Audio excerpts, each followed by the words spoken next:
Okay, let's run.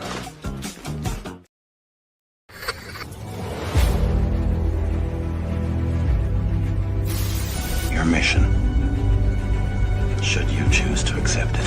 It's a quest. It's a quest for fun. Well, The Rock says, why don't we just cut right to the chase? Okay, now he wants to get together. Well, he wants to talk. I want you to do me a favor. I want you to tell all your friends about me. It's showtime, folks! What are you?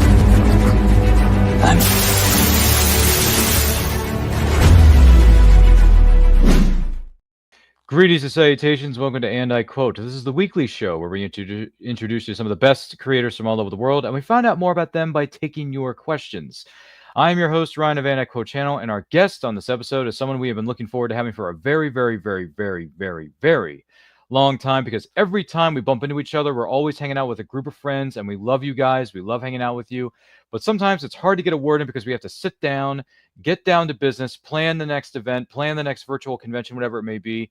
And things just kind of get lost. Things kind of get lost in translation. But have no fear, because the greatest college professor and the newest sensation when it comes to indie writing is upon us, and he's here now. Hollis Thompson is finally gracing us with his presence. Hello, Hollis. How are you? I'm well, Ryan. Thank you so much for having me on the show. I'm thrilled. Yes, we're thrilled to have you with us, and we're also thrilled to have you, who may be watching or listening to this right now, with us. Do not forget to like and share this with all of your closest friends. If you have any questions for Hollis, let us know in the comments, let us know in the chat. We're more than happy to take those as they come in. And if you're watching us live or on the replay /Memorax, there's a flashback for you. Hello there. Thanks for being here. With all that being said, Hollis, what were some of your favorite books or writers growing up? Yeah, let's go back to the beginning. That's such here. a terrible question to ask. No, it's not. No, it's not. It's formal. Okay, so, dang. So here's an interesting fact about me. It's weird, but I actually didn't read a lot growing up. It's a really bizarre thing for how the trajectory of my life went. But when I was a kid, and I'd even say all throughout middle school, I was really not a big reader. It wasn't until high school where I met one of my best friends named Norris Rediger, and he really was into people like Tolkien and C.S. Lewis, and I started to pick that up, and I just fell in love with those writers specifically, and just kind of went crazy with it. And that's basically why I became the person I became, because I just thought Tolkien and Lewis were super, super cool, and I wanted to be like them. And they were professors and also writers, and so that's the route I went. So those are the main two that I started to really read in high school. And then I got into some other stuff as well, some of the classics. And from when I was a kid, I've always read comic books, specifically superhero comics, and that has stayed constant. I still do stuff with comics today. So yeah, that's more or less what my life was like growing up in terms of my literary tastes. So you waited a few years, few decades, whatever it was. You waited for Tolkien to knock on your door, waited for the screw tape letters from C.S. Lewis to knock on your door. You're like, yeah, we can dive into this. Why not? I can go to Middle-earth on one side of the coin, then I can just start reading screw tape letters, Mere Christianity, The Cause of Pain, The House of Pain, whatever it's called. Be like, okay, let's dive deeper into this, because Tolkien and C.S. Lewis are two of the deepest thinkers in history. They are, yeah. Which there's nothing wrong with that, because I mean, look what we got out of it. I mean, look at the trilogy of Lord of the Rings and the extended cuts of those bad boys. Those things are still making money. Those things are still getting new fans every other week. So, you know, I mean, it's like they told us in the beginning, right? You have my sword, and you have my bow, and my axe. I mean, you got it all, man. There you got go. it all. Seriously. It works. Speaking of comic books, who are some of your favorite comic book writers or artists? Any names stand out? Oh, that's a good question. Yeah. I do really like, this is like a cheap answer because it's like everybody's answer, but I really do like Stan Lee. I think that he did a lot in that early run of Spider-Man comics, the Steve Ditko run with him. I really like, and I've gone back to as an adult in many points in my life. I just think that they're really well written, along with a lot of the early stuff he did, the early Fantastic Four run with Jack Kirby. Just really cool, fun stories, but also stories that really subtly, and I would argue in a sophisticated way, teach some really good ethics, which was a big thing for Stan. Artists, I really like Steve Ditko as well. I dig his art in terms of like the Golden Age stuff. As controversial as this may also sound, because I know he wasn't a great human being, but I also dig Bob Kane's early work on those first maybe 10 issues of Batman stories in the Golden Age. Those are really fun. I like those stories a lot. I go back to them as well frequently. And then also, I have Jeff Loeb is an author that I really respect in terms of the comics. And Tim Sale, who he frequently collaborates with as an artist, I really dig. Batman The Long Halloween is kind of default my favorite graphic novel. They just did an amazing job. And I know Tim Sale's art isn't for everybody. It's super impressionistic, and you either dig it or you don't, but I really dig it. So I enjoy that book and all the other stuff they've done too, like a Superman for All Seasons. Really, really fun stuff that those two have done together. And finally, the last one I'll mention today, it's kind of sad because he just passed, but Peter David, I think, is an amazing superhero writer.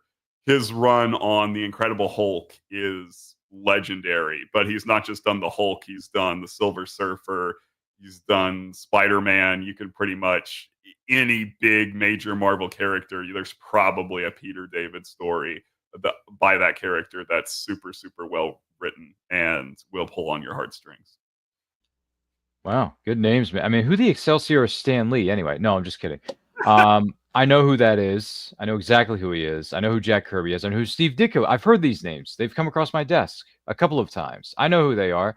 They're the founding fathers of, to a certain extent, of comics. They're the founding fathers of the gold, silver, whatever it may be, of comic book history. So there's nothing wrong with that. Hello, Excelsior. There you go. See, there you go. That's my poor attempt at a Stan Lee, New York impression there. Sorry, I failed you there, folks. I got friends of mine and cousins who live in New York City. What can I do?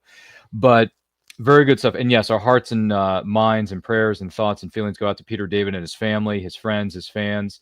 I had like maybe one or two interactions with him over the course of my Comic-Con career, because I know he worked a lot with Crazy 8 Press, Bob Greenberger, you know, and all those guys and gals over there. Let's not forget about the young ladies, Mary Fan, Heidi Silverman, if I'm saying that right. I hope I'm saying that right. If I'm mispronouncing your name, creators at Crazy 8 Press, I apologize. But hearts go out to Peter David and his family. Yeah, he did a solid run on Incredible Hulk, from what I'm told. I haven't read all of it yet. I've only read bits and pieces of it. But I am. It was a long run. It was a long run, and but I am an Incredible Hulk fan, so I have to go back and do some research, as it were. Because don't they do that in college? They do research, right? Research. Yeah, something like that. Just a little bit. Yeah, I was in college a long time ago. Only about 4 years ago was when I graduated. Woof, man, I'm getting too old. But research is not a bad thing to do, folks, especially if you're a writer. That never hurt anybody. So great runs, great names there. Fantastic. So now it kind of brings to mind, because you mentioned, and speaking of Spider-Man, do you remember watching reruns of the 60s television series? You know, Spider-Man. You know, I do. That was a fun series. It really was. Wasn't it?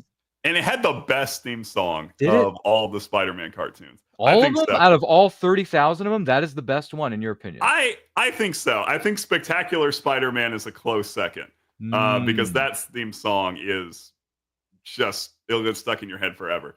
But the reason is because of how iconic that 60s theme song is, because it's really survived the test of time and has continued to show up in like the MCU, right? They adapted that theme into the score. So that's very true. I remember my mom going to a local video store in my neck of the woods in the state of Maryland, and she would always rent me the Spider-Man VHS tape, which contained like the first 4 or 6 episodes of the original 1967 cartoon.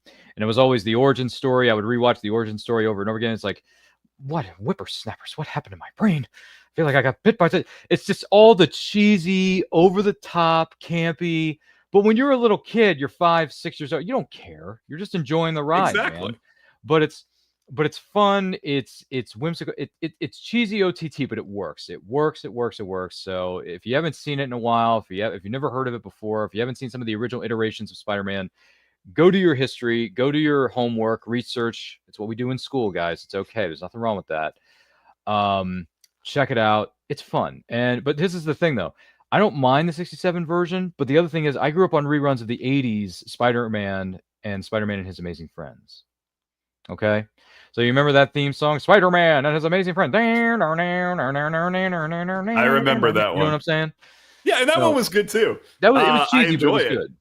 Yeah, but that's the thing, is it also hasn't lasted, right? Like they haven't turned that into an org, at least yet. I might be wrong. Maybe that's what's coming next. They might. At this moment, the MCU is planning to introduce a new orchestral rendering of that theme song in the next Spider-Man movie. Heck if I know. I'll give you that one. But and the other one, my favorite theme song, just because I'm a 90s kid, I grew up on 94's Spider-Man series on Fox Kids. Oh yeah. That guitar riff from, I think it was from Guns N' Roses. I think Ace did it or whatever, which is insane. So, or Slash did it. So that was really cool. Or no, I don't think it was Slash. I think it was Jim Perry from Aerosmith who did it. It was one of the two. One of the like OG class, hard rock guitar players did the theme song for 94's Spider-Man animated series. If anyone knows the exact answer to that, please let me know in the comments. Speaking of which, this is if you're just joining us at the Hall of Justice. This is see, there you go. I had to mention that because you talk about it on your podcast, which you're going to talk about here in a minute. This is quote. Do not forget to like and share this with your closest friends. If you're watching us live on the replay, thank you so much for being here. Hello there. And if you have any questions for Hollis, let us know in the comments. Let us know in the chat. We're more than happy to take those as they come in. Speaking of which, what would you say are some of your favorite comic book-based movies or TV series, past or present, that have not been mentioned yet? Oh, that's another hard one. I think that Spider-Man 2, the Tobey Maguire one, has remained one of, I think, the best superhero movies ever done. It is got pretty much everything in it. It's got really compelling character drama. It's got humor. It's got really deep themes about the nature of heroism and sacrifice. And it's also a movie I actually recommend every college student watch, because it's, even though college isn't in the forefront of that movie, it shows Peter struggling with trying to juggle everything: his coursework, coming to class, his family life with his Aunt May, his wanting to have a relationship with MJ, and then being a superhero and working at the pizza place and the Daily Bugle. And that really resonates with the experience of most college students trying to juggle everything through those years getting through. So that one is awesome. I also really like Into the Spider-Verse. I think that has actually surpassed Spider-Man 2 as my favorite Spider-Man movie, because it's just so epic. The animation, I can't say anything anyone hasn't already said about it, but it is just absolutely stunning. And the character arc of Miles in that movie, the coming of age story they do with him, is just so well done, and tops, I think, anything we've seen in another superhero movie that is coming of age themed.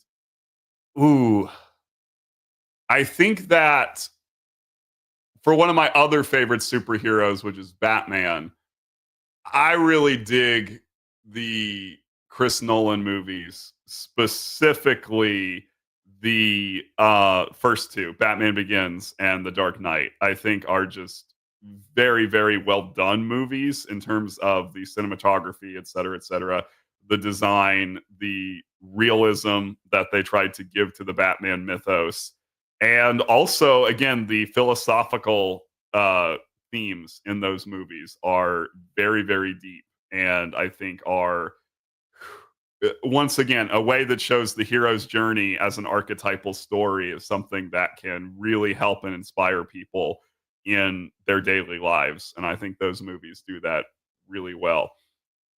And since I know you've got an MCU podcast coming up, Ryan, I'll give one from the MCU. I think if I just had to pick one MCU movie that would just be my favorite, it's probably going to be Civil War, Captain America Civil War, because followed closely by The Winter Soldier as the second. Because I think that those movies have so much to say about the nature of heroism, again, with Steve, the nature of sacrifice, also friendship. The character arc with Bucky as the Winter Soldier, I think, is super, super compelling in those movies. And I think it also has themes about politics and the American government that continue to remain relevant even after, I feel like we're almost at a decade, if not more than a decade at this point since those movies came out. A lot of things that are just still relevant to the current culture and just super, super compelling movies. Well, I must say, with those picks that you just made, this is all we got to say about that, guys. Yes! Hell yeah! Hey, come on, baby! Come on! Yes! Come on! Ah! Yes! Yes! Those are great picks, man. Honestly, and I don't blame you for picking, some of the OGs, whether it's Tobey Maguire. I mean, great power, great responsibility. We've known that for years and years and years and years and years, especially 2002. It really got hammered home. But Spider-Man 2 is definitely one of the best, still holds up. Doc Ock, Alfred Molina, MJ, Kirsten Dunst. The very end of the movie, when she says to Peter at the tail end of that movie, brother, go get him, Tiger. I'm like, that is my inner 6-year-old watching 94's animated Spider-Man series come to life right there. Because I've wanted the word tiger to be uttered in the first 2 Spider-Man movies. I was waiting. I'm like, when is somebody going to call Peter Tiger? Like, go get him, Tiger. Let's go, Tiger. Let's go. Like, I want to hear something that reminds me of the show, the original show that I grew up on as a kid, right? Everyone has a different iteration of Spider-Man that they grew up on. Every generation has their Spider-Man, right? But for 94, that was mine. And when we heard that we were getting a movie in 2002, which was, years later, when we saw the trailer in theaters, you were there too, Hollis. You remember this. When you saw the trailer for Sam Raimi's first Spider-Man movie, you thought to yourself, okay, this is getting real. This is getting they are taking these comic book properties very seriously now. And this is what we've been waiting for so many years, if not decades, right? This is going back to like, who knows when, the dinosaur age, whatever. Long time, right? We've been around a bit. Some of us more so than others. But that first trailer, we were out of our minds. And Spider-Man 1 broke all the weekend box office records at that time. And then Spider-Man 2 comes out, breaks even more records. It gets critical acclaim, audience acclaim, all this other stuff. And then you mentioned Into the Spider-Verse, which, by the way, I want to thank the person who chimed in with this. Kaylin says, I totally agree with everything you just said about Spider-Man in terms of some of the movies and some of the other picks you made regarding Spider-Man, maybe some of the stuff outside of Spider-Man. Then she goes on to say, the smear frames from Into the Spider-Verse automatically made it my new favorite film. It was so great, Caitlin. And Caitlin, thanks for being here, by the way. Caitlin is actually the cover artist for my book. And she also played Vivienne in the staged reading version of it that we did back in September. So I really appreciate you being here, Caitlin. It means a lot. Or should we call her Vivienne? No, I'm just kidding. No, don't call her Vivienne. I'm kidding. She is very different from Vivienne in real life. Different. The two are not the same at all. All right. Never mind. We're not going to pull a Harvey Dent Two-Faced here. Sorry. Kaylin says, rare. Yeah, there you go. There's your... Exactly. Oh, she is nothing like the character. Nothing like the character. All right. I'm sorry. Didn't mean... We're not singling you out, Kaylin. I'm sorry.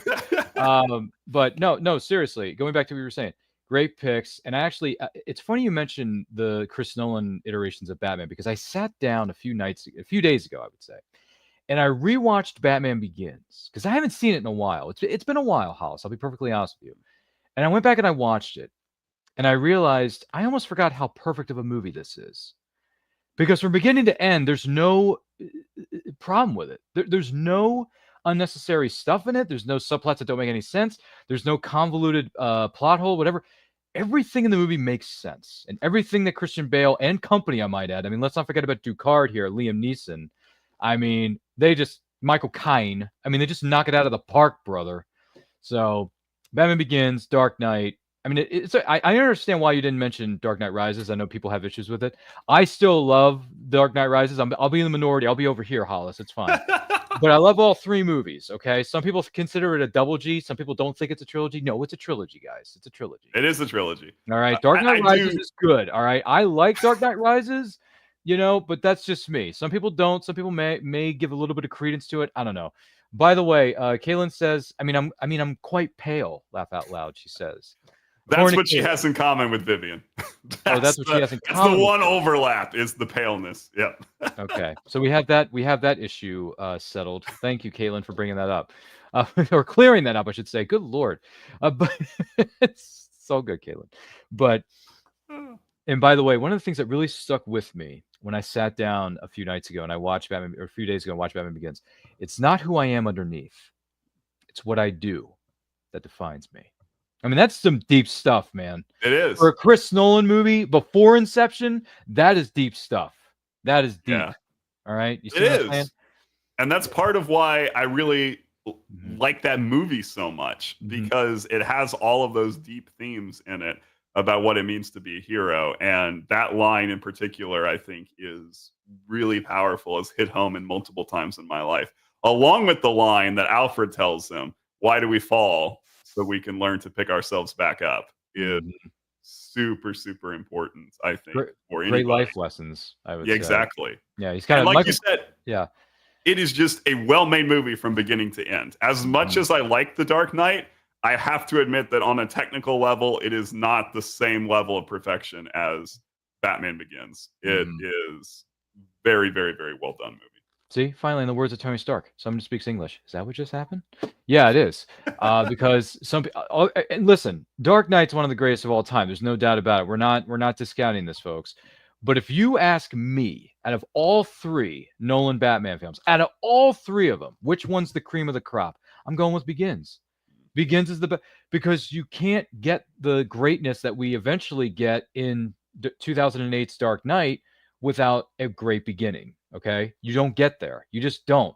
The fact that you see him training, the fact you see him learn how to fight, how to use theatricality, deception, all this stuff, how to become he builds this facade of Bruce Wayne, this fake identity of Bruce Wayne, the billionaire playboy, this whole thing. It's genius. I mean, even Alfred says to him, if you try to start having fun, Mr. Wayne, you might have a little by accident. I mean, come on. So yeah, and by the way, Hollis, I don't know what you're doing specifically on Friday. I want to say what day is this, guys? I think it's Friday, June the 20th at 7:00 Eastern time. We're going to be celebrating 20 years of Batman Begins with a watch along. So if you're not busy, and since you're the professor who loves all things Batman anyway, if you want to have a seat at the high table and join us for the commentary / watch along of Batman Begins, I think Hollis should have a seat at the table, guys. I don't know how you feel, but I think Hollis should be there. So if you can make it on Friday, June the 20th, you should sit down and discuss your things and thingamabobs, your dissertation, if you will, on Batman Begins, because you're going to be watching us. We're all going to be watching the movie on our own devices, and you're going to be watching us react to that during the show. This is how our movie watch-alongs work. So if you want to join us, Hollis, we have a seat for you. I'd say pencil me in, and I'll confirm a little bit later. But that's fine. Now, yeah, you gotta check your schedule. You gotta double check some schedules around here, which is fine. It happens all the time here, folks. But get back to us. Have our people call you people, and there we go. Because the month of June is going to be very Batman centric. Because on Friday the 13th, ooh, spooky. Friday the 13th, Batman Forever turns 30. Oh, yeah. Wow. And we're also gonna have that as a celebration and tribute to Val Kilmer. So Val Kilmer's tribute on Friday the 13th for Batman Forever is coming up. And then the week after that, we go even darker with Chris Nolan's Batman Begins. So it's going to be very Batman-centric, the first two of the three watch-alongs we have planned for the month of June. And then at the end of June, Bobby Nash is going to be with us, and we're going to be celebrating 50 years of Jaws. So, yeah.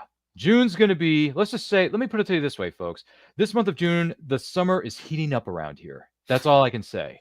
So if you're a Batman fan, if you're a fan of giant sharks with giant teeth that kill people, specifically Bruce the Shark from Jaws that turns 50, you're going to want to tune in for that, Hollis. That's so crazy. It is. It's the first blockbuster. Jaws is the first blockbuster. It is. Never do it. 100%. So we're going to be discussing that too. But anyway, once again, this is And I Quote with Hollis Thompson, our guest of honor. Don't forget to like and share. If you have any questions, let us know in the comments. Let us know in the chat. If you want to talk about how great you are on the stage reading a Vivienne like Caitlin's doing right now, please, by all means, continue to let us know as we go throughout the course of this crazy program. But yeah, you also mentioned Captain America. Good picks. Winter Soldier. I read the graphic novel, the original source material. It's really good, man. Have you read the graphic novel? Have you read the original of Winter Soldier? Have you read I it? have not, actually. Oh, you got to read I it, have man. not. Kurt I Busiek really wrote, should. You gotta read that shiznit, man. I should. I'm ashamed to say that I haven't, actually. Yeah, It's you gotta one get of on the one of those iconic storylines that I just haven't tracked down. But I need to. It is very important. Yep, Captain America: The Winter Soldier, the original source material. You got to read the graphic novel. It's very, very good to me. Marvel, very, very good to me. Civil War, that's another good one. Good film. Haven't read the original source material though, because I hear the graphic novel is split into like 1 or 2 parts. I can't remember. But because it's actually huge. Like Civil War, isn't it like the 3 comic. books or something?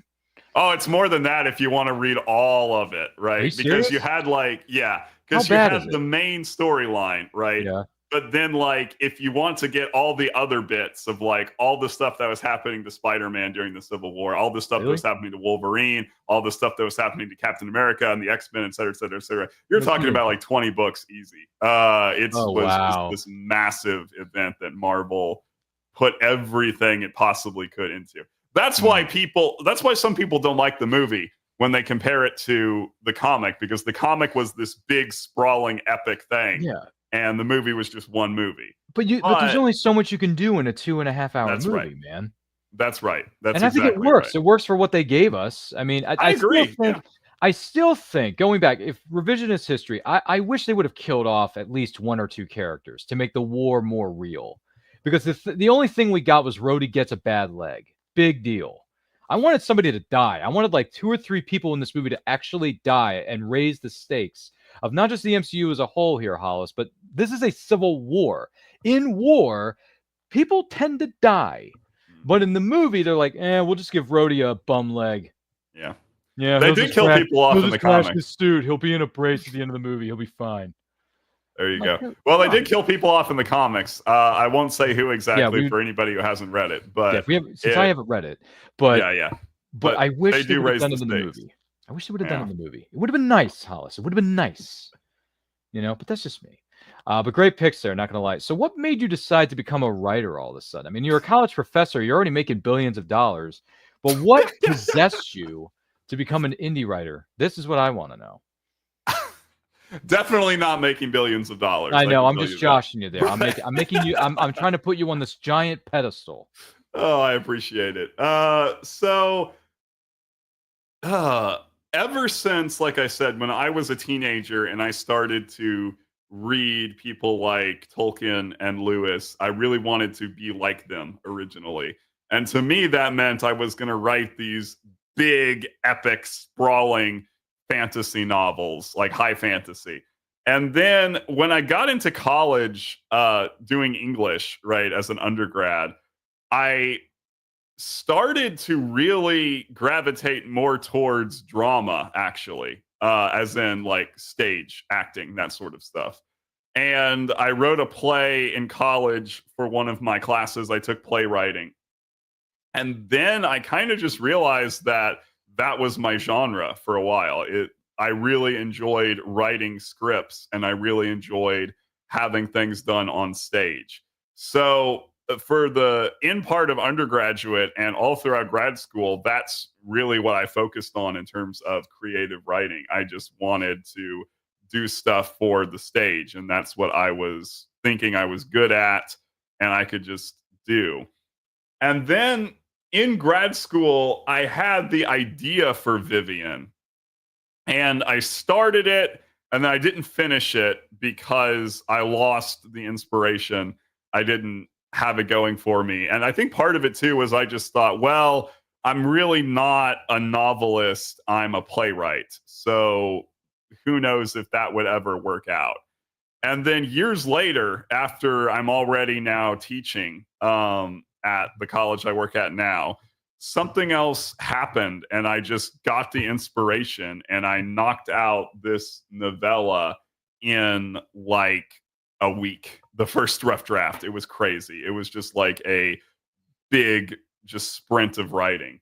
And then I got it done. And I just realized that even though I still write plays and I still love doing drama, as a matter of fact, me and Caitlin and some other folks figured out a way to do it as a kind of staged reading. So there was still a dramatic aspect to it. I also realized that I could actually write other types of things than just plays.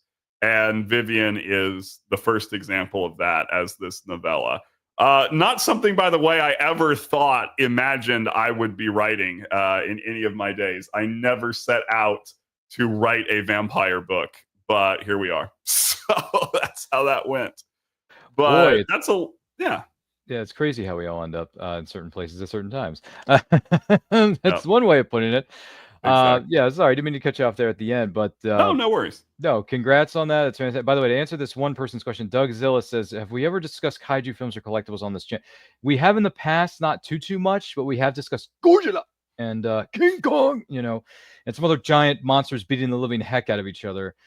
Feel free to check out some of our playlists on our YouTube channel. It's all there. There's a couple of, I think there's 1 or 2 movies where we discussed kaiju films. The Meaning of Fandom has been, we've discussed the genre of kaiju.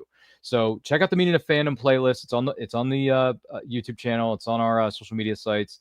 Check it out if you want to check out some of the stuff we've discussed when it comes to kaiju and King Kong and Godzilla, and all that giant monsters beating the living heck out of each other. Because I wish we would get more of those movies, but we don't see enough.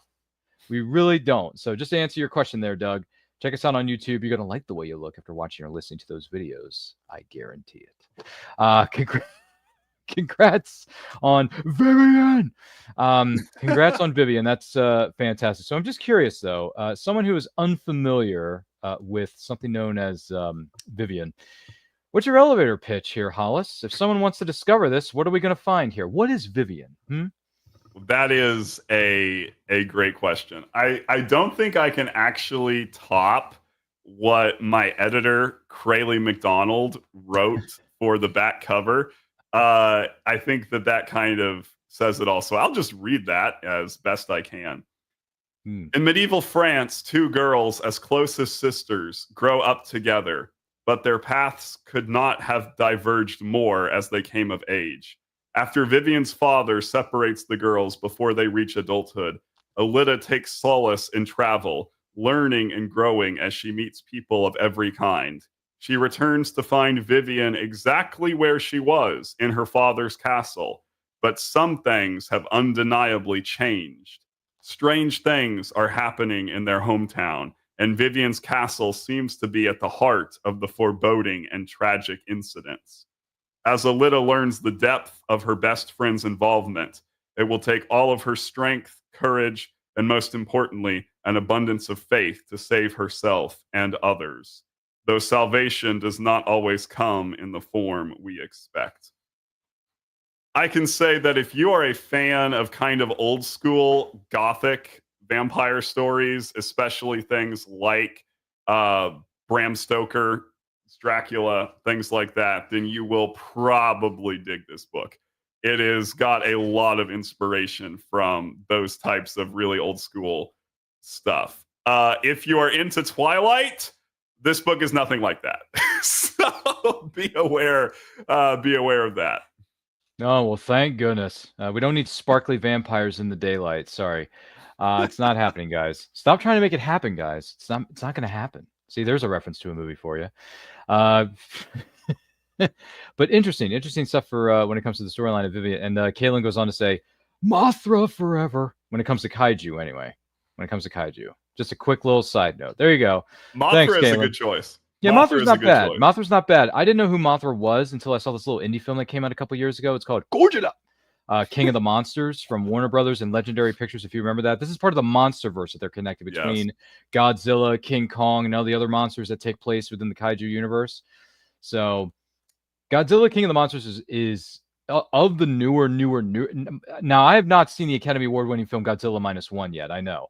But outside of that, since I haven't seen Godzilla -1 yet, because I can't say anything yet, of the things that I have seen that feature Godzilla, my favorite is King of the Monsters, because you get Mothra, Rodan, King Ghidorah. You get all these giant monsters beating the living crap out of each other.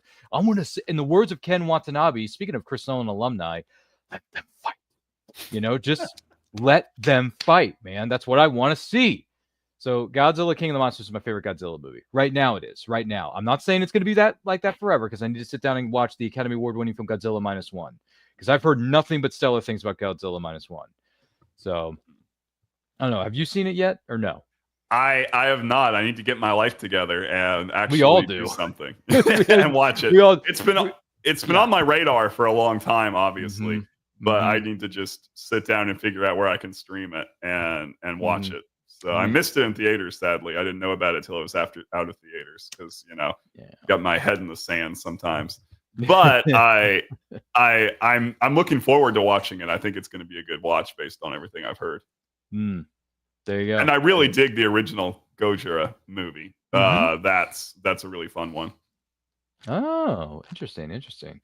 All right, that's good. Well, congrats on the release of Vivienne, and you said your editor Crayley put that description together. Well done, by the way, Crayley. Yes. Well done. Let's give Crayley some credit here.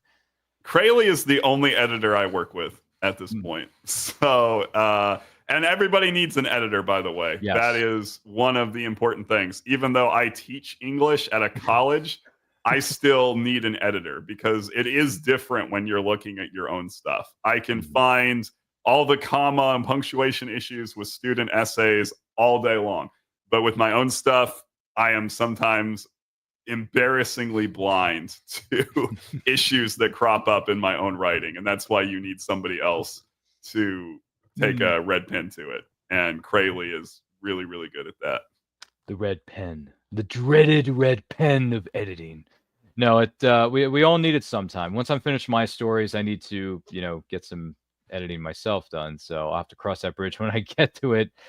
Let's see here. Freddie Park says, I wish I do everything laugh out loud right down to cover art. Really? Oh, Freddie, I'm so sorry. I was gonna say, that is hard. Is Freddie a friend of yours? He is, actually. Freddie is another writer, a very talented one too. He's got a lot more books than I do out. You guys should check him out if you can. He has been one of the biggest supporters of since the beginning. He was at the very first performance of that staged reading version. And he came up to me. He asked to see me after the show, and he shook my hand and introduced himself and told me how much he enjoyed it. And we actually work at the same college, so that's how we got to know each other. And Freddie is just super talented writer. He's, like I said, been doing this for longer than I have. If you are into especially horror or science fiction stuff, you should definitely give Freddie an Amazon search because he's really, really talented, and he's got some books that could use more attention, I think.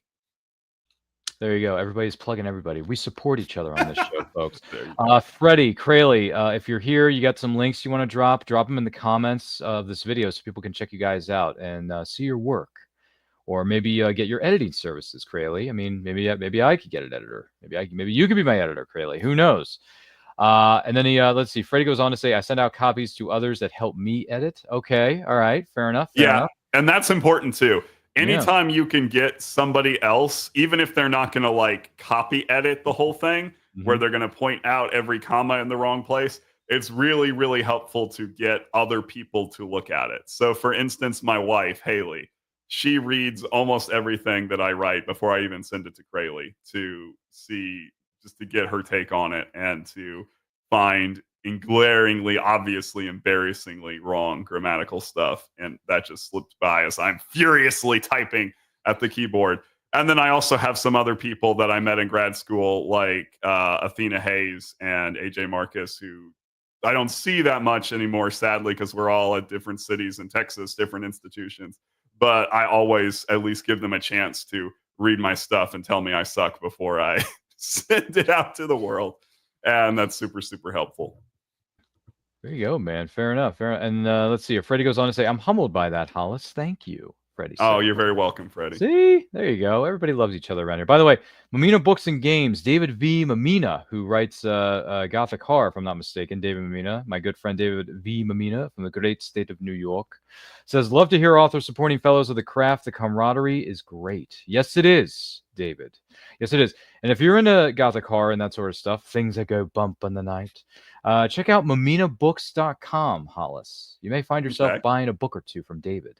He's got some good stuff up there. Yeah, he does. He's got some really good stuff. David, drop your links in the comments so people can find your stuff, man. Get those links down there. But anyway, congrats on Vivienne. Outside of that, what are some of the biggest rewards about being an indie writer? Oh, I don't know that.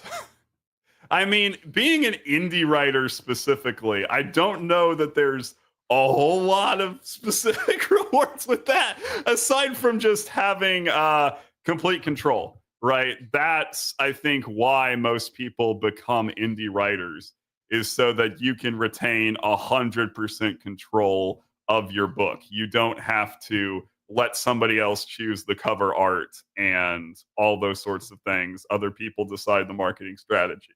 You get to do all that yourself, but that also means you get to do all of that yourself, right? So it's a mixed bag.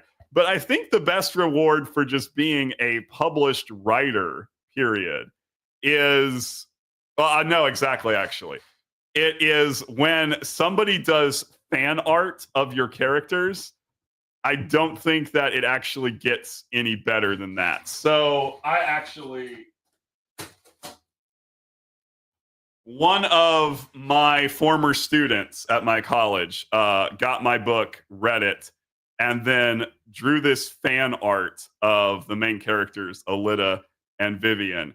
And then she gave it to me, and I was thrilled. I was like, that is the best thing ever, to have somebody be so inspired by your story that they draw the characters as they see them. So as you can see, I hung that up. Her name is Tiffany Bai. She was a great student of mine, and she did that. So for me, that's the height. I was saying it doesn't get any better than that, is having someone do fan art. That is the best. Booyah. That's nice, man. That's cool. That really is cool. I got to give credit where credit is due, and well done to the artist and student who put that together. For sure. David V. Mamina goes on to say, congratulations on your release of Vivienne, sir. I'm going to check it out this summer. Oh, thank you. I hope you enjoy it. Yes. Write a review if you love it or you hate it. Tell me about it in the reviews. That's very, very helpful. Any press is good press, pretty much. There you go. Yeah. So David V. Mamina of Mamina Books and Games, he's going to check it out, man. He's going to do you a solid. So there you go. People helping people. Kaylin goes on to say, for me personally, as someone who gets to help, it's collaborating with people who are in it for the love of creating and not people who just want to figure out how to maximize profits. Yes. Which, if you're going to be an indie writer, well, actually, frankly, no matter what kind of writer you are almost certainly never going to make enough money to just totally live off of your writing. It's just not going to happen. Mm-hmm. And so that's just how it goes. I mean, don't get me wrong. I appreciate it when I make some money off of the books or whatever, but Caitlin's right. That's not the primary reason we do it. The primary reason is other stuff.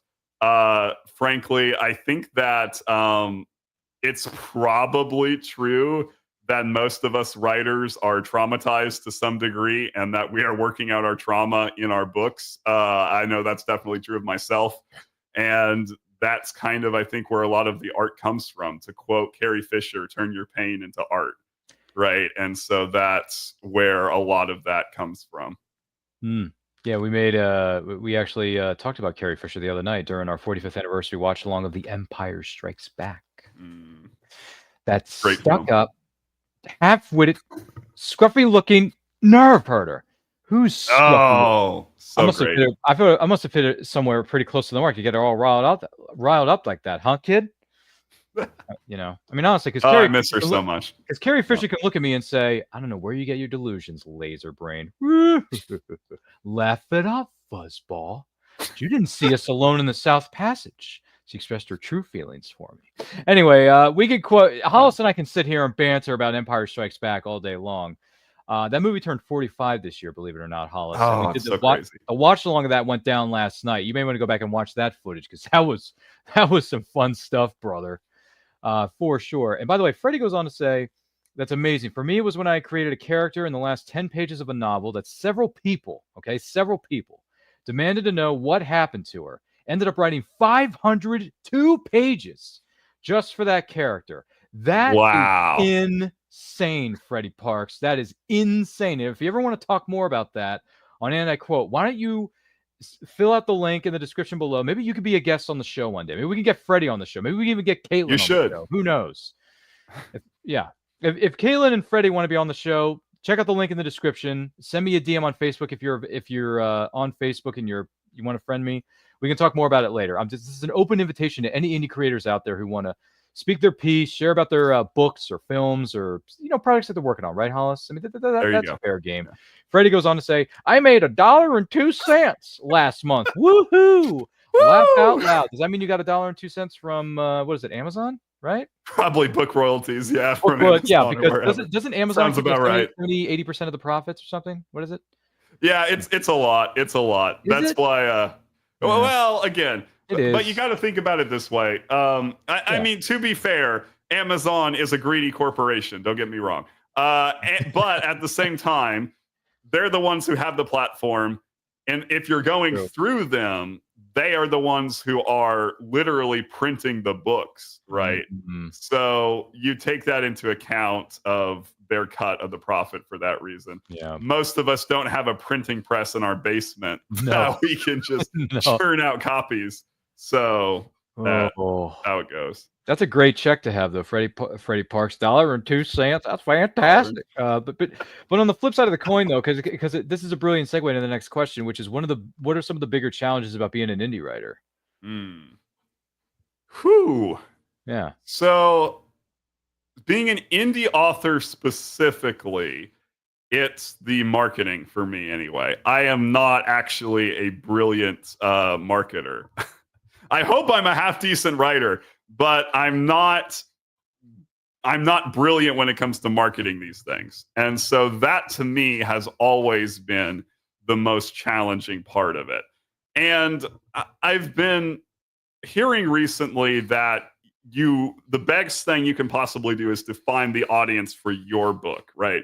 Because everybody who writes a book and puts it out there, there's some kind of audience for it, no matter how niche it may seem to be. And that, I think, is just the hardest thing when you're doing something that is, again, like Caitlin said, not written specifically to just milk a particular popular genre at the time, but to do something that's more original and just writing it because it's a good book that you think is worth being written and being out there. And on some level, I think that's also just one of the hard things about being a published writer, period, and being out there interacting with people who just don't get it. And like, I can't tell you like how many times I have had interactions, even with the relatively limited different writing events or venues I've been at. My book is in some ways pretty odd. I don't think it is, but by people's standards, at least today, or in the part of the world that I am, it's odd because it is this gothic vampire book. And it's also got some very, at least I hope, deep spiritual themes inside of it. So I get... I have had looks of just abject disgust from my fellow Christians in this part of the country when I tell them I wrote a vampire book, and that has stung a lot. I also have gotten, how should I put this? Not nice comments from people who are really into vampire books and also not into the spiritual stuff. And so it's the book just wasn't for them. It wasn't for either of those groups of people. And there's a song, I can't remember the artist who did it, but it's a song titled "This is a Song for Someone." And I think that's what has encouraged me the most in this process, is knowing that this book, and every book, is not a book for everybody, but it's a book for somebody. There's somebody out there who will connect with it and who will need to read it, need to hear what is in that book. And that's the person that you care about. You don't focus on the people that it wasn't for. Absolutely true. Fair enough, man. Yeah, there's something for everybody out there. This is the beauty of books and novels and reading and writing and all this other stuff. There's something for everybody. It's like Baskin Robbins on crack. All right. There's 30, I'm sorry to, I know I probably shouldn't use that terminology because I try to keep things family friendly around here, but still, it's like saying that reading books or different kinds of genres, it's like it's the creativity process on steroids to a degree, right? Because there's a book for everybody, there's an audience for everything, there's a niche audience for horror, there's a niche audience for gothic horror, there's a niche audience for vampires. I mean, there are people out there that I know of. I haven't interviewed too many horror / genre writers in the horror genre, but I've interviewed a few of them, and they're very passionate about this kind of thing. So there's something for everybody, guys. If you're into vampires, because granted, vampires kind of got watered down with the Twilight stuff and some of the other stuff that came after it, but what Hollis is doing is a lot different from that, a lot better, more sophisticated. All right, this is like, there's a big difference. You said it, not me. Well, I'm just saying, I'm giving you some credit here. I mean, at least I'm attempting to. You don't seem to be taking it very well, but I appreciate it, Ryan. I'm trying to be the best. I'm trying to be your best hype man in the business. All right, this I is need what one. I do. Thank you, Ryan. I do it for you. I do it for Kelly. I do it for Chris. I do it for everybody who's come into this studio virtually, of course. And I be their best hype person because I believe in supporting other people as much as I can. I can't do it 24/7. I'm not a freaking machine like the Terminator, but I can do it as much as I can. All right, because we're all human, right? We all have a breaking point, but I try to do it as much as I can. That's all I can say. Freddie goes on to Freddie, we have some questions or comments here in the chat. Let's take a look at these for a minute. Freddie says, I have one book on BNN, 0 sales on that thus far. Hey, your first sale's coming soon, Freddie. There you go. It's coming, man. It's coming. It's coming. 100% marketing. First of all, you have to be aggressively confident in your work. Something I'll never be. Freddie, come on, man. Freddie. Listen, I never met you before. You and I have never been in a room together, but let me just tell you something else. There is do or do not. There is no try, Freddie. You got to be, you can be aggressively confident as much as you want to be. You know why? Because if you act enthusiastic, you will be enthusiastic. And number two, if it is to be, it is up to me. All right. Those are two things that I learned when I was in trade school 15, 20 years ago. All right. Believe me when I tell you, if you act enthusiastic, you will be enthusiastic, and that enthusiasm is going to show through, and it's going to ooze its way into your audience. And the audience is going to say to themselves, I like what this person is saying. I want to buy their book. I want to read this now. I'm curious. I want to find out more about this story and these characters. Is that right? Yeah, it is right. You know what, Freddie? You are so money, you don't even know it. Honestly. Come on, man. Just saying. See, we're trying to build everybody up here. Yes, it's our job, man. It's our job. And then Kaylin goes on to say, Mason says, I'm finishing my sci-fi fantasy novel by the end of the year. Woo! Good. Yeah, Mason Higginbotham. That's Caitlin's husband. I was wondering who Mason was. Sorry. Yeah. He's a really solid guy, too. He actually basically single-handedly, no, not basically. In fact, 100%, he single-handedly did the entire set design for that Vivienne show. He is he is a much better director than I am. I'll say that. I'm good at the script writing. He is much better at directing and putting together a set than I am. And I know he's been working on that sci-fi novel for a long time. And so I'm really glad to hear that he's going to get to the end of that. That's going to be really cool when it finally gets to its final form. Giddy up, man. That's exciting stuff. Freddie goes on to say, I'm 9 books in. I'm not sure I'll ever get there. I'll laugh out loud. Just keep hustling, man. Charm, Freddie. Keep hustling, man. Keep hustling. Just like John Cena. You can't see me. Hustle, loyalty, and respect, Freddie. Just keep hustling, man. Hustle. Hustle pays off in the long run, man. It may not pay off immediately, but it's going to pay off in the long run. Now, speaking of the end of the year, some of the things that we have going on here at Anti-Quote Studios, for myself personally, one of my goals is to have my short stories come out, published, be released, maybe even in physical form, maybe even turned into one of them. I think I want to turn into a comic book at one point. I'm hoping to have all that stuff done by the end of the year. So Mason, you and I are on a somewhat similar trajectory here. Because right now I'm 4,000 words into 5,000 of my treasure hunter story set in the 1980s during the Reagan years. Then I got a Western story I'm going to start writing here pretty soon. And then after that, I may write either another Western or maybe a coming of age type story. I'm kind of thinking of a swashbuckling, to be honest. So we'll have to wait and see. So we'll see what happens. But Mason and I are in somewhat of a similar trajectory. So stay tuned.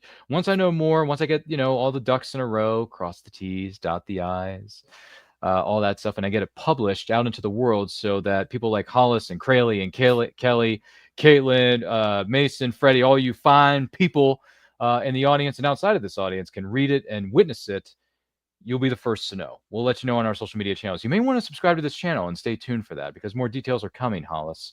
More details are coming. I haven't continued writing it for a bit, but I will say, writing this 80 set treasure hunter story that I'm in the process of doing right now has been a lot of fun, man. I got to be honest. 1980s possibilities are endless. So just saying. Kaylin says, "Fake it till you make it, Freddie Parks." There you go. I've heard that phrase before, and I'm sure Hollis has heard that many a times. For when it comes to writing stories or classroom settings, whatever. We'll just fake it till we make it. Just pretend that you studied for the exam. Just fake it till you make it. You'll ace the course. There we go. Probably not. But study, folks. Read your notes. Read the index cards. You should study. Yes, as a professor, I am obligated to say, yes, you totally need to study. Look at the study if you guide. take a class with me, definitely study or you'll regret it. That's definitely. Wait a minute. Are you keeping something from us from the backstage area here, Hollis? Because according to Kaylin, she says Hollis and I may have something in the works as well to announce before long. Smiley face emoji. Really, Caitlin? She and I are. Yeah, we're collaborating on a new script. I don't think, like she's hinting at, we're not quite ready to announce it to the whole wide world yet. But keep your eyes on our social media because we will be having something to talk about pretty soon. We are hard at work on a new script together, the two of us, that I think is going to be really special. It was her idea. That's what I'll say. It was her idea to start with. She gets the credit for that. But I think that it's something really special when it finally sees the light of day. Good stuff. Because honestly, Yes! That's awesome! I mean, that's just fantastic. That is really good stuff. And we wish you the best of luck with that upcoming project. And apparently, Hollis there you are. I was going to say, your camera turned off for a second there. What are you doing to me? I don't know. It's more like, what is my camera doing to I was going to say, don't scare me and don't scare the audience. Don't scare the children. But anyway, once again, for those of you tuning in, one thing we want, the Bantha fodder is going on. This is, and I quote, with the award-winning indie writer, I would say. Hollis Thompson, the best college professor known to man. Don't forget to like and share this with everybody you know. If you have any questions, let us know in the comments. And if you're joining us live on the replay, hello there, as Obi-Wan Kenobi might say. Let's see here. Kaylin says, "Aw, shucks." Yeah. It's true. It's true. Caitlin is an extremely talented person, and she deserves a lot of credit. I will say... yeah, I mean, if she's willing to come on the show, maybe you could, Kaylin, if you're up for it, we'll have you on in a future episode of And I Quote. There you go. Right? She would be a great person to have on. All right, Kaylin, our people call your people. Let's make it happen. Send us a friend request. We'll figure it out. There you go. Freddie says, "I'm working towards an audio recording of one of my screenplays to be done like a radio drama. If anyone wants to work for free pizza and soda pops." That sounds like a wonderful idea, Freddie. Audio drama has been kind of the way to go for a lot of us who don't have budgets of thousands or even hundreds of dollars. So that is a cool thing.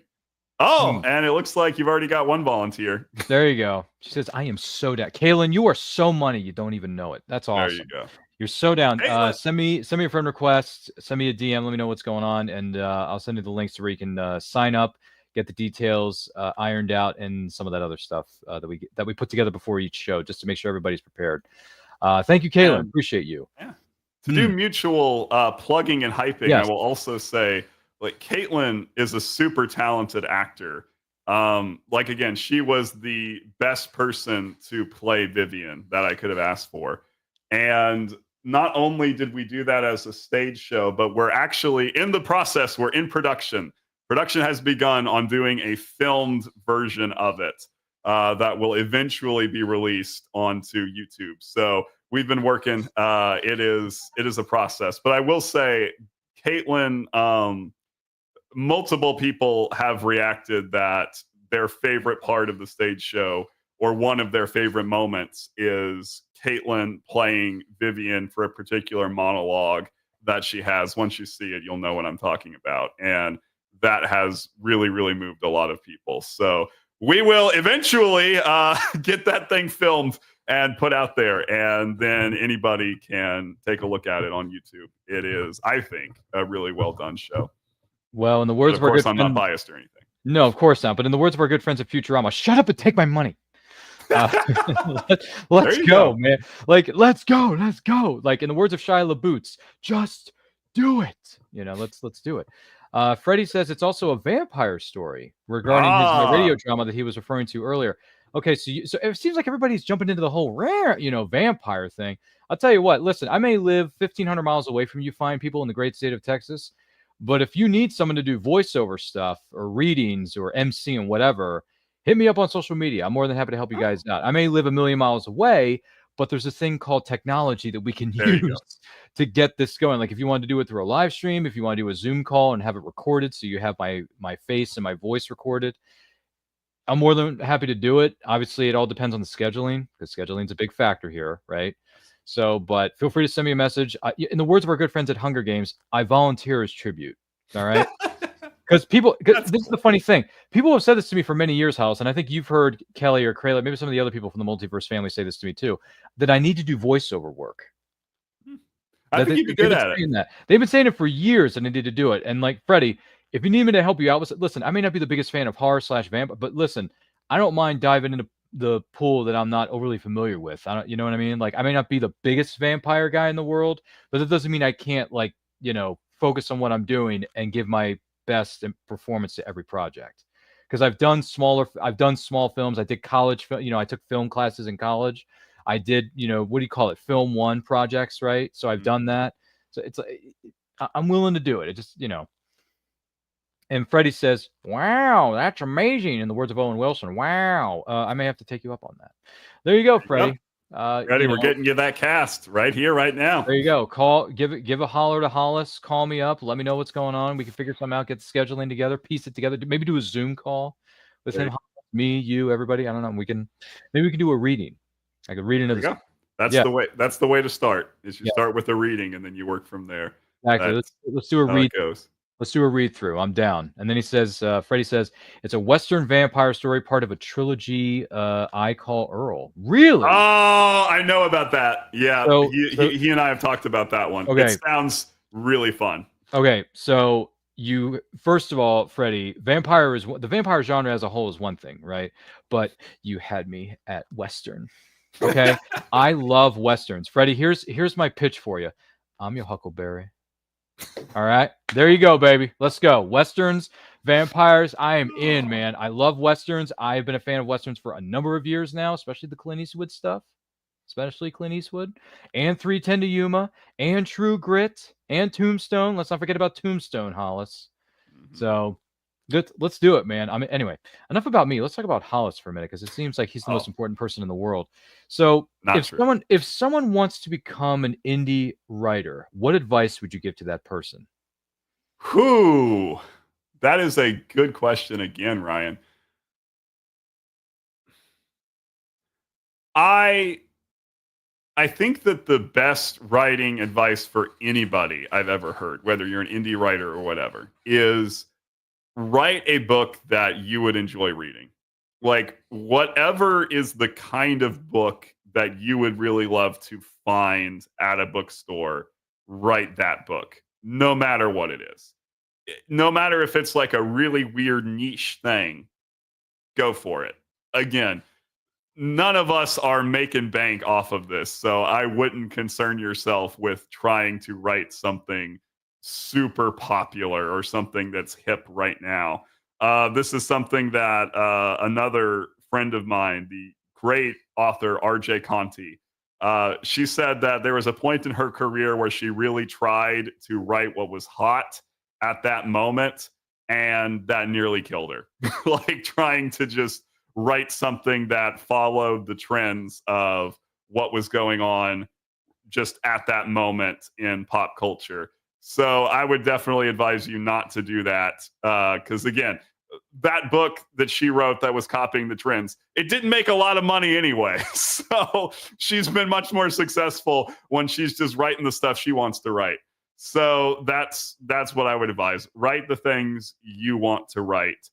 And if you can, I know that editing can be super crazy expensive, but if you can, get an editor. Very, very, very important. Give it to as many beta readers as you can beg to read it. Take their advice. Take their advice seriously, but also don't. If there's something that really matters to you, but nobody or some of your beta readers don't like it, if it matters to you, keep it in. Because ultimately, you are the one who wrote this book, and you should take other people's advice seriously. And sometimes they're right. But if there's a scene that for you, if that scene isn't there, then the whole book falls apart, then keep the scene in. And the last thing I would say is do your absolute best to put yourself out there. Find ways once you've published the book to just get it into people's attention. Even if you don't necessarily sell just like hotcakes, go to writers' conventions, go to local bookstores and say, hey, can I do a signing? Do that stuff. Put yourself out there, and you may not see a lot of profit. Again, I would advise you not to expect to get rich off of this. But I would say you may find yourself having some unforgettable experiences that money can't really buy to have. Good points, man. Good points. Because I mean, I mean, we're running out of great folks who have commented on these. What am I trying to say here? Kind of things before, but I think this. How do I put this? It kind of goes along. How do I put? Man, this is how I would put it basically. This is the way. This is the way. This is the way. There you go. It just is, man. It just is. It just is. Yeah. When I was writing that treasure hunter story, I was having so much fun writing that because I'm imagining it in my mind. And when you imagine it in your mind, the ideas just start to flow and the creative juices are just flowing and oozing all over the place in your mind. It just comes out on the paper, which in this case is a computer screen because it's better for me to write on a computer. I think 99% of us would agree it's easier for us to type it on our computers and our Google Drives. I'm just saying. But it's been very, very good to me. Treasure hunter stories, adventure type stories, very, very good to me. So just throwing that out there. Let's see. Freddie says, we could go out and play for blood. That is a Johnny Ringo quote if I ever heard one, Freddie. You know what, Freddie Parks? You look like someone just walked over your grave. Which send me a friend request, Freddie. Let's talk about that stuff. Crayley Vanest. Crayley. I'm sorry I am so late to this party, but this is great advice though when it comes to being an indie writer and things of that nature that you just stated, Hollis. So that's my editor. So that's the cream of the crop right there. Yeah, Crayley, I don't know if I've told you this yet, but we're going to say it anyway here on national television. Crayley, you're so money you don't even know it, honestly. Freddie has a link here. That's his Amazon page. He just dropped it in the comments for everybody. Freddie Parks, there you go. Crayley goes on to say, right, I'm an editor, and I think I'm pretty good at giving advice that doesn't go against the author's vision, but they will still know better than me. See? And Crayley does a great job. And once again, sometimes Crayley is right in those back and forth. Sometimes she is right that needs to go or that really needs to be reworded. So she is extremely helpful. Yeah, Crayley, don't be surprised. I spend on her. Crayley, don't be surprised if I come to you at some point down the line and ask for your editing services because I got some stories that may need an editor or two. So just throwing that out there. Wink, wink, hint, hint.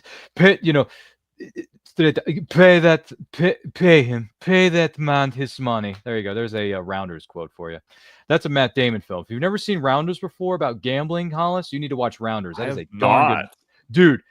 It's all about poker. It is fantastic. It's got Matt Damon, and it's got John Malkovich is in it. Gretchen Mall's in the movie. Martin Landau is in it. Edward Norton is in the movie. Wow. Who's the other actor that we know of? What was his name? John Turturro is in it. That's his name. John Turturro is in this movie. If you like a movie that'll keep you on the edge of your seat, but also give you a thrill of gambling because you're not the one doing it, it's the fictional characters doing it, and you're not losing money. Watch Rounders, Hollis. Watch Rounders. It's good stuff. I'm just throwing it out there. So, for instance, Freddie says, I just made an editor friend. If you need one, check her out too at the following link down below. There you go. See? Plug people as much as you want. That's what we do on this show. Crayley says, I would be honored to work on your stuff, Ryan. Thank Crayley. Thank you. We'll be, at some point or another, once I get like I said, I got to get all my ducks in a row here. It's a lot. It's a lot of stuff. It's a lot of writing, brothers and sisters. Well, once I get those situated and figured out, I will, what's the magic words we use around here? We'll drop you a line. Right? Go. We'll drop you a line. It'll be fine. It'll be cool as ice. Yeah. Just out of curiosity though, do you have any plans to do any book signings or appear at conventions promoting your book, or maybe even your other projects in the future there, Hollis? I would like to. I am hard at work approaching the end of my next book, actually. And when that one gets done, I'm hoping to do some stuff with that one as well. That one's going to be very different from Vivienne, completely different type of thing, but hopefully still have an audience. And I'm experimenting with some different ideas on how to market that one. And I'm not prepared to announce any of that yet, but I'm hoping to do some stuff. And I would really I really enjoy going to different, like you said, writing conventions. I'd like to go to a Comic-Con. That would be amazing to go to a Comic-Con and have book signings. At the moment, I don't have anything slated. Sadly, it is difficult with I'll just say my professor's schedule to have those planned, especially at this exact moment. I'm hoping to be at one that is going to be in August in my neck of the woods, but that has not been finalized yet, so I won't say any details there. But I guess I will say, if anybody wants me at one of their things, please reach out, because if I can possibly make it, I really like doing those things. Comic cons or writers conventions, or if you're a bookshop somewhere or a coffee cafe and want to just have a book signing, I'd also be down for that. There you go. And we wish you the best of luck with that. We hope you do get some signings and some events down there in the great state of Texas, down your way in your neck of the woods. You are in Texas, right? Or are you in? Is it Texas? Or is it Arkansas? I actually live in a city called Texarkana, which is a city that is literally on the border of Texas and Arkansas. So I live on the Texas side, but I am literally 5 minutes from the border. And I actually work at a campus that's in Arkansas, right? I work at the University of Arkansas at Hope in Texarkana. So the Texarkana campus is about 10 minutes away from my house. And then the Hope one, obviously, is a little bit more of a drive, 40 minutes or so. But it is, that's part of the fun wackiness that is Texarkana. Yeah, because I think I got it. But just in case, tell me that whole thing again about where you live. I wasn't listening, because that is a lot of geography that I cannot possibly keep track of. and I was never good at college geography. I'll be perfectly honest with you. I took the course that you had to do as one of your core requirements when you're at a college campus. And I barely got through that course because I had no idea what the professor was even saying. I'm not very... Listen, I'll be perfectly honest with you, kind folks out there who are watching or listening to this episode of And I Quote right now. I am not very good with directions. I'm not very good at navigating stuff because I'm autistic. And my autism... I have very good skill sets in other areas, but giving people directions and pointing people in the right place is certainly not one of them, Hollis.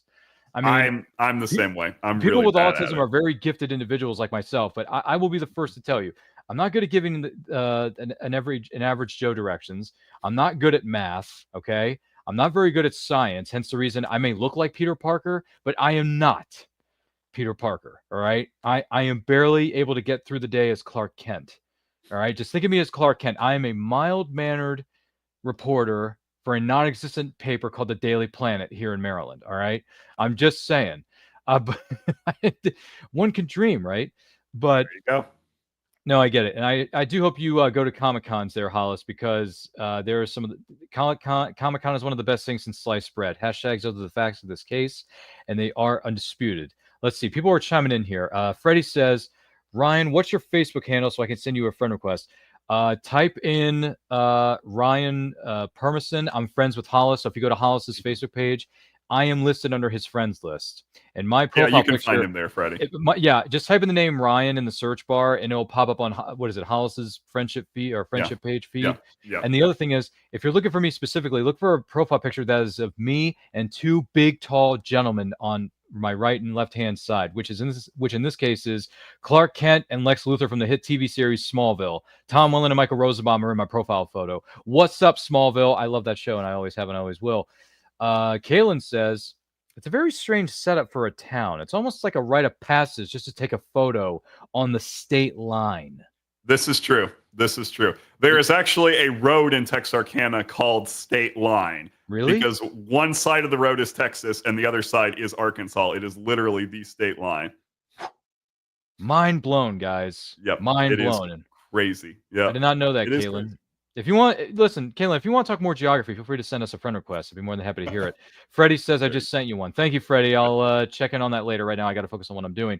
But we will get to it eventually. But fans, well, we do hope you make appearances at book signings. And by the way, I'm going to send you a link here, Hollis, in the DMs here. There was a book festival that I went to not a couple of weeks ago in the place known as Gaithersburg, Maryland. And in Gaithersburg, they have authors from all over the country that are tabled at this event. It's a free event.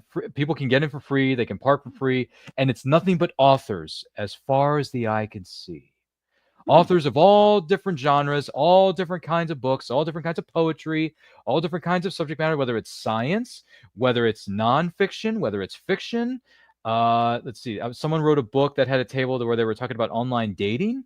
They wrote a book about their online dating experiences, which I thought was kind of cool because online dating. Yeah, sounds like fun.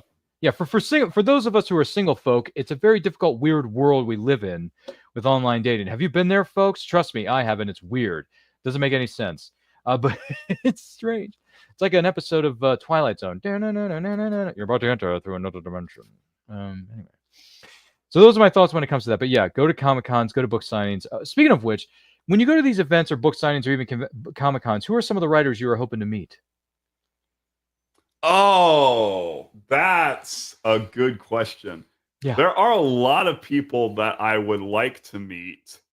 I'd really like to meet Jeff Loeb and Tim Sale. That would be epic. If I could meet them and I could get my battered copy of The Long Halloween signed by both of them, that would be a dream come true. It would be really, really fun.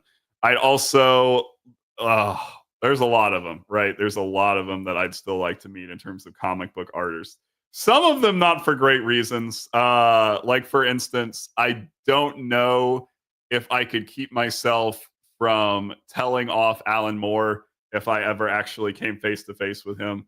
Those of you who know me know oh boy, my issues with Alan Moore. Who watches The Watchmen? Yes. So there's that. I'd really like to meet Mark Hamill one day. That would be awesome. He's kind of the top of my list in terms of actors. If I could meet Mark Hamill, I met Kevin Conroy before he passed. Yeah. And so cool. I'm really glad I got to do that because he was just a great human being. He was just an amazing person. Yep. I met him sometime too before he passed away. He signed an 8x10 from Batman TAS. That's so cool. And I told him I rewatched Mask of the Phantasm like a week or two before I saw him in person. So I just gotta tell you, I really love that movie. I think it's one of the best. Great film. Ever met. And he looks at me and says, "Really? It's my favorite too." And I'm like, "Gee, I wonder why, Kevin." Such a good guy. You're the lead actor. Good guy. But still, yeah, no. And Mark Hamill, I mean, dude, Joker. I mean, go from playing Luke Skywalker for 10 years, and then he plays the Joker for 30. I mean, that's insane. I mean, that's Yep. almost insane as getting locked up in Arkham Asylum. For There sure, you and go. being administered by Dr. Stephen Crane, also known as the Scarecrow. And then you remember the line, right? Dr. Crane isn't here right now, but if you'd like to make an appointment, Batman smashes his head in when he's done talking to him, and Batman Begins. It's so good, man. No, there's some great names you brought up, for sure. Yeah, and by the way, I've read Long Halloween. It's good. I like it. I do. I really do. But I think I like Batman Hush. Hush is a great one too. Written by the same Hush. guy, right? Jeff Loeb. Yeah. I like Hush a little bit more so than Long Halloween, because as you pointed out, the artwork is a little jarring for me. Yep. But I understood what they were Right. trying to do with it. But it's just for me personally, I like the artwork that was featured in Hush more so than Long Halloween. Yeah, Jim Lee, right? He's also Was an it Jim amazing Lee? artist. Yeah, it I was think Jim so. Lee, yeah. Yeah. So, and he's an He's good amazing too. artist too. He's Yeah. a boss too. I would like to Yeah. pick his brain about that, wouldn't you? I'd like to sit down. Yeah, I'd really like to sit down with Jim Lee at some time. That would be really fun. We should do. Hollis and I should do a team up and have a conversation with that. That would be amazing. Hollis Yeah, and let's Ryan, do that, because you and speaking of which, we haven't talked about this yet. Let's bring this up here, and not only that, Freddie says, Hollis, are you going to take a trip over to Tyler for the festival that's coming? Oh, okay. So that's kind of an inside question. So Freddie actually entered in a play script to a play festival that's going on in Tyler, Texas. Okay. So he and I have the honor of being a beta reader for that script, and it's a really good script actually. It's called When the World Ends. I think that's how it's called. Something about world ending. And it's a really good script. And he entered it into that festival. And what I can say, Freddie, is if your script gets in, I will definitely be there.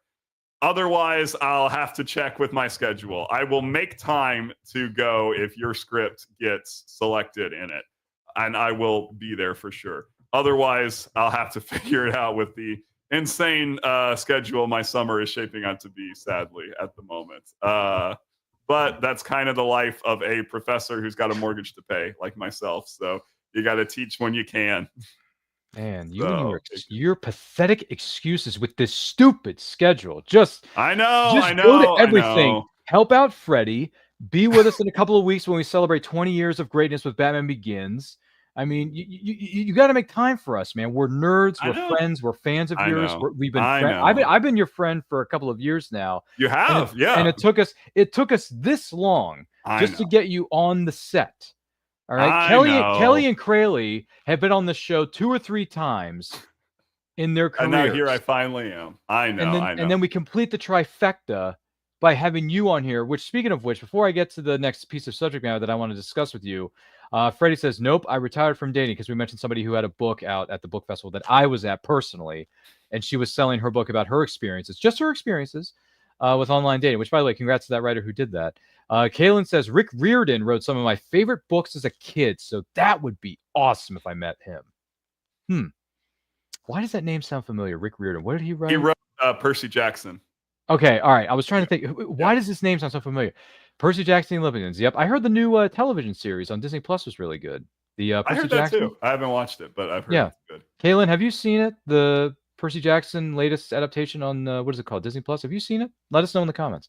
Freddie Park says, I would like to meet Michael Madsen and Bruce Campbell. Yeah, I don't know if Madsen's doing any shows anytime soon, but Bruce Campbell does a number of Comic Cons every year. Yeah, so there you go. That's one. Laugh out loud, he says. Haha. Kaylin says, and the Kane Chronicles. He also wrote the Kane Chronicles. All right, I'm not familiar with the Kane Chronicles. What exactly is that? Yeah. What is? I don't know actually. Yeah, I don't know what the Kane Chronicles are, Kaylin. You have to give Hollis and I a synopsis here, so I know what the heck is going on. Yes, it's pretty good, the television series. I have some notes, but that's always the case. Laughing emoji, says Caitlin. All right. Listen, when does Hollywood not take creative liberties with adaptations of stories and they mess certain things up for the audience, such as yourself, Caitlin? I mean, it happens every single day, doesn't it? It does. I don't know. What was it called? Oh, yeah, she says Percy Jackson, but Egyptian gods instead of Greek. Oh yes, I've heard of that. Yeah. Okay. I wasn't aware of that. Sorry, Caitlin, I wasn't aware of that. If you want to talk more about it, let us know. Speaking of which, you've been a writer. Your book is out for the world to see, the world to read, all that good stuff. But a little birdie told me that you're also a podcaster in your spare time. So tell me something, Hollis. How did this happen? Comic Story. How did this There podcast we come go. about? How did this happen? Yeah. Well, so it's an interesting story. Starts with that is the podcast that I do with Kelly Gettner. And she is a mutual friend of ours and another great writer. If you are a fan of superheroes and you're specifically also a fan of romance, then I highly recommend her book Scorcher. It's a really well done book.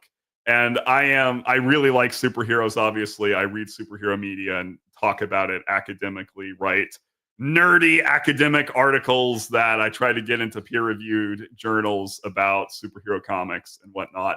And I can tell you that's a really, really good superhero story. I'm pretty critical of a lot of new superhero media, but Kelly is one of the real ones. And Scorcher is a phenomenal, phenomenal book. But she and I used to be on a podcast network together. And that's where I started my podcast, Sunday Morning Superheroes, which is the solo one I do, where I try to talk about, that's the logo that was created by Crayley. Again, so much help Crayley has been in so many ways. So that's a podcast where I talk about biblical themes from the Bible, from Christianity and Judaism inside of different superhero media aspects. I actually am in my, again, crazy schedule. I'm planning to record an episode of that later on today. It's not live, but it'll be posted tomorrow, about the Punisher from Marvel Comics and the concept of the Avenger of Blood in the Torah and of the Hebrew Bible. And so that's going to be hopefully an interesting little dive. That's the type of stuff I do on that show. And then that network sadly closed down. And when it was closing down, I found out that Kelly and Crayley were planning to create their own network, the Phoenix Sisters Network.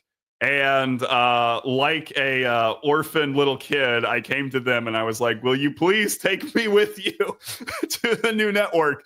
And so they did. And as we were starting that network, Kelly reached out to me with the idea for this podcast where the two of us would talk together about the history of comic books. We're not going in order, but every episode is about a different topic, a different point inside of comic book history. And it's a blast. I think that it is a really cool show for anybody who's interested in comic books and US history and how the things go together. We've done a lot of fun episodes, including the ways in which Jack Kirby and Stan Lee's original run of X-Men comics were really an allegory for the civil rights movement in the 60s. And we've talked about Captain America, his creation during World War II, how a bunch of Nazis tried to fight Jack Kirby at one point. That's fun. We've also talked about that time Superman fought the KKK, which is a amazing, amazing story with a lot of fun twist to it.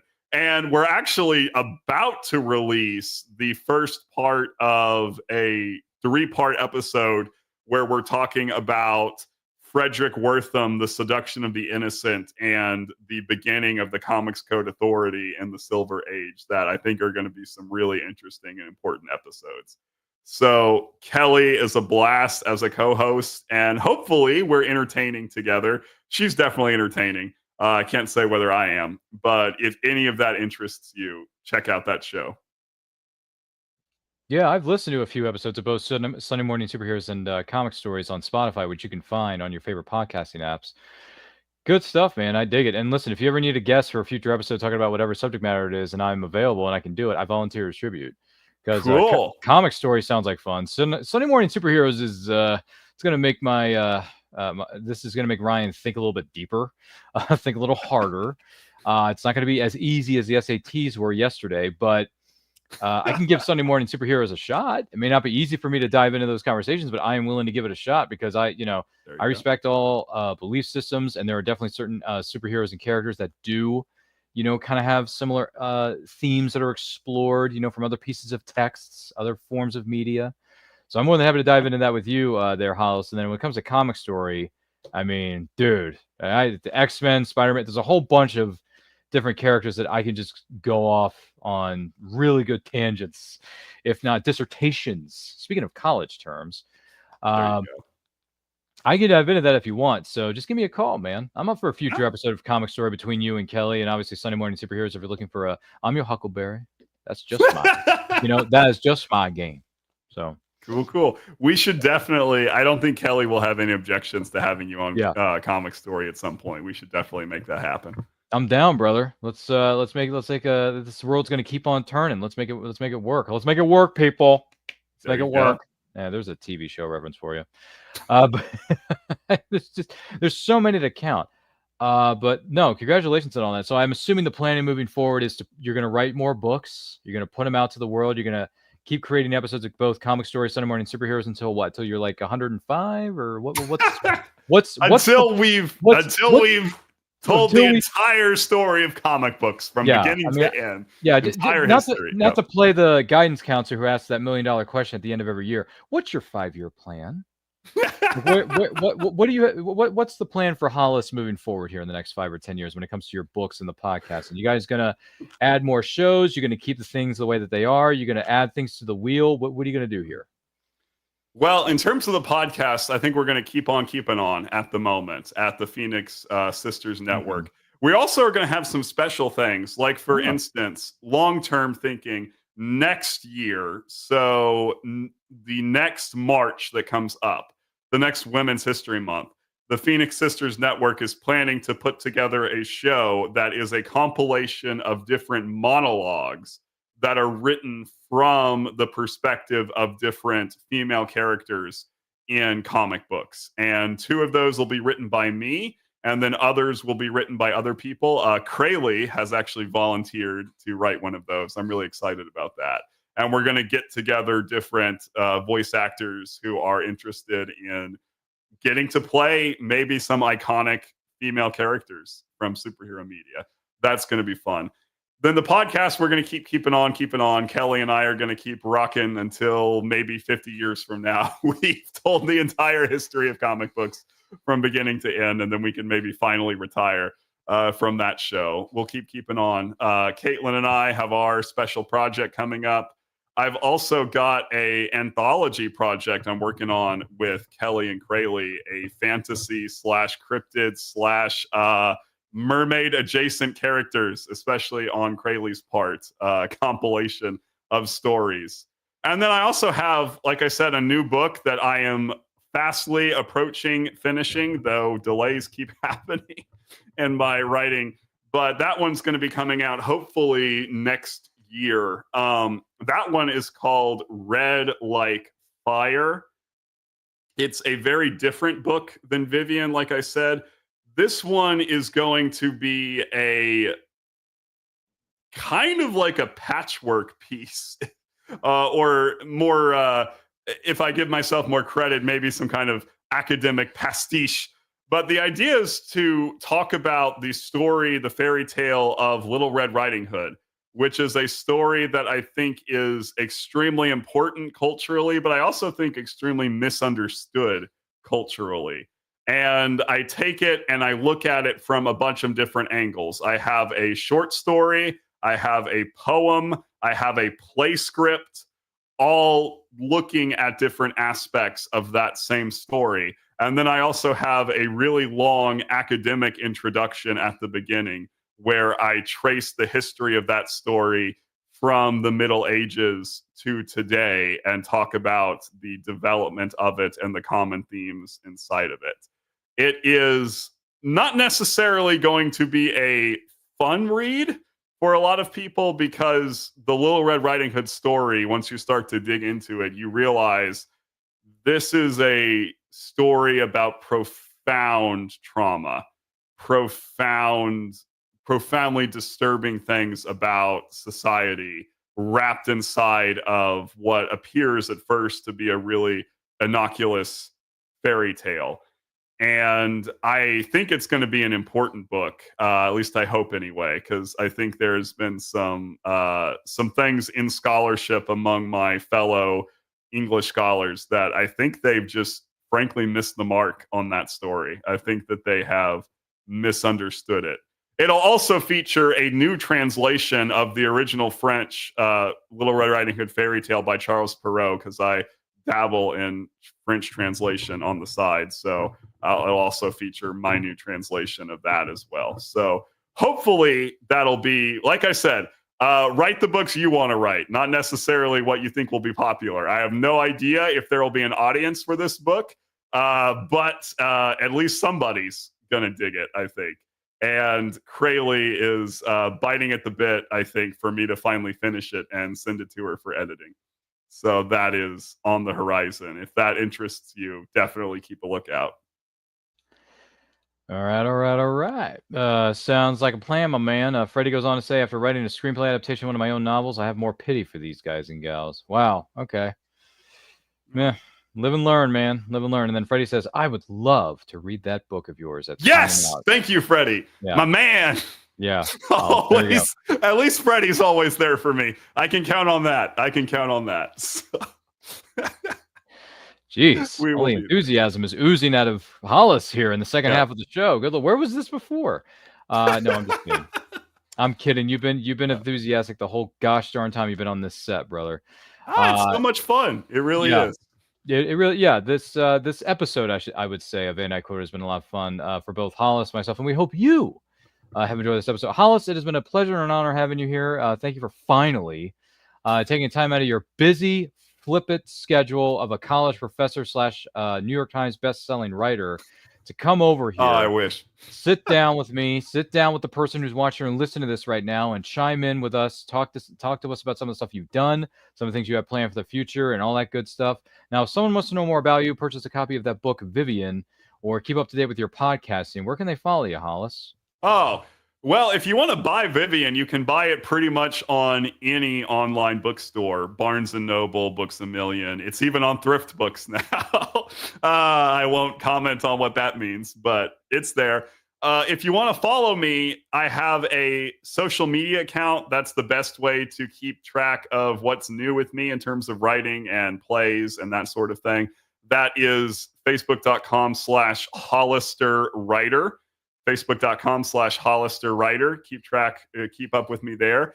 You can listen to those podcasts, again, basically anywhere you listen to podcasts. Spotify, Apple Podcasts, wherever. It's there. You can see the Sunday Morning Superheroes episodes and listen to the ComicStory and episodes.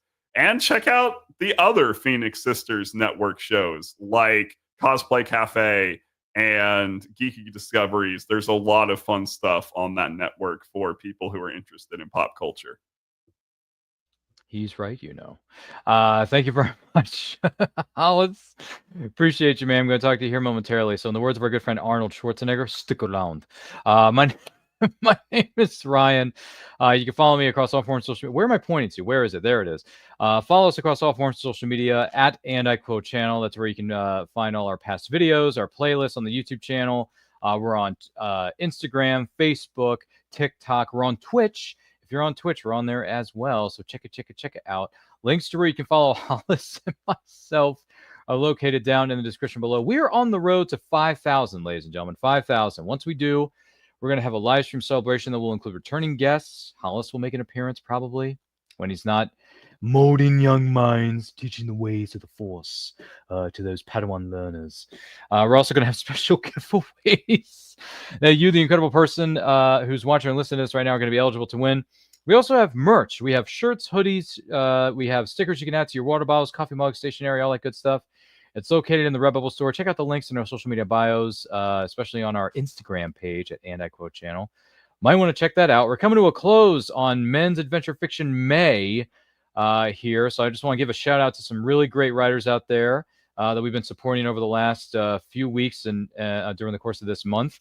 Fire in the Tall Grass by Luke Goodich. It's available on Amazon right now. If you're into some really, you want some adventure out in the wild, helping people be reunited with their loved ones, check out Fire in the Tall Grass. If you want to go on an adventure like Lara Croft Tomb Raider, check out Marona Grant, and The Lost Tomb of Golgotha, written by Brina Williamson, who, Hollis, you are in the process of reading that bad boy, which is fantastic. That's great stuff. Brina, we appreciate you. Also, check out Legend of Yashamida's Treasure, written by J.C. Alba.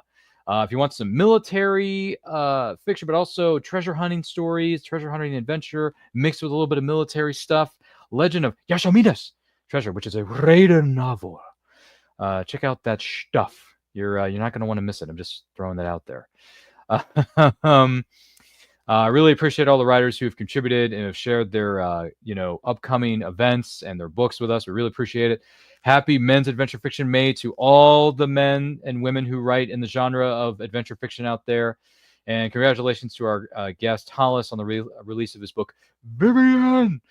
If you're into vampires and gothic stuff, things that go bump in the night, check out all that stuff in the links below. Once again, this has been a great episode of Anti-Quote. We got many more episodes planned for the rest of the year of 2025. If you're an indie creator or a publisher, you want to be on a future episode of Anti-Quote, link is down in the description. Check out my link tree. There's a link there where you can sign up to be a future guest on an episode of Anti-Quote. It's normally on Saturdays at 12 p.m. Eastern. But if we need to go live on a certain day and time, we will do our best to accommodate you. So with that being said, don't forget to like, comment, share, subscribe, ring the bell to be notified when the videos go up or they go live. Remember, life is better when supporting indie creators from all over the world. Take a look. I've been a superhero for a long time. It used to be so simple. You catch the bad guys, do the right thing, save the world. Then I met Aiden, and things got complicated.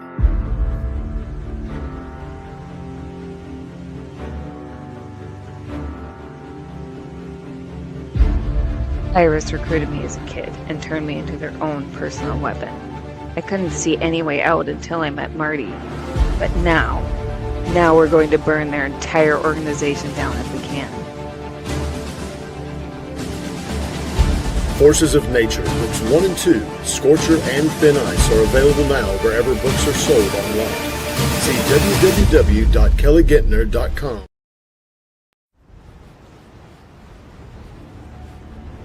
Strelin of Ulia is a cursed man, and cursed men are dangerous. He has traveled the known world seeking a way to lift his curse. So far, he has not found what he is looking for. When Trellin arrives in the city of Anshi, in the nation of Paraba, he meets a cold reception. The desert nation is unforgiving. Its people have proven untrustworthy, and the locals have no love for foreigners. Now, a wealthy stranger offers to lift Trellin's curse for a price, and he must make a choice. Seek a solution elsewhere, or risk imprisonment in the Tower of Ruhak, a place from whence no man has ever escaped. The known world of Atera, The Prisoner of Ruhak Tower. Now available on Amazon in paperback and on Kindle. Good morning! Oh, and in case I don't see you, good afternoon, good evening, and good night.